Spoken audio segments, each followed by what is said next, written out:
Comment savoir si vous parlez à trop de monde, si votre offre est bien nichée, si votre client, vous le connaissez parfaitement?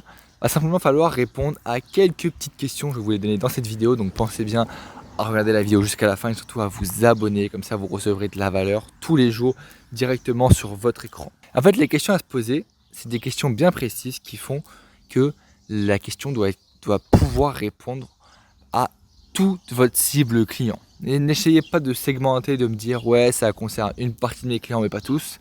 Par exemple, imaginons si votre cible client, vous savez que vos clients ils ont tous entre 30 et 50 ans.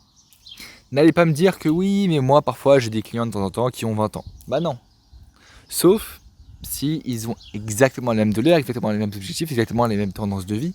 Ok. Mais en fait, plus vous cherchez à vous disperser, plus vous allez galérer à vendre.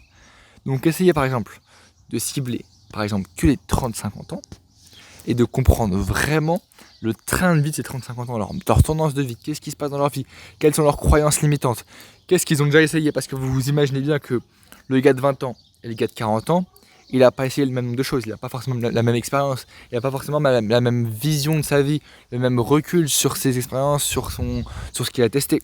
Donc c'est pour ça que vous devez vraiment, aux questions que je vais vous donner, pouvoir répondre avec des réponses qui correspondent à tous vos clients. Et là, les questions du coup ça va être qu'est-ce qui se produit dans sa vie, qu'est-ce qu'il a déjà essayé, quels sont les concurrents qui possèdent votre audience, et une dernière question que vous pouvez vous poser également, c'est qu'est-ce qui freine votre client d'atteindre l'objectif qu'il s'est fixé, d'atteindre sa situation de rêve.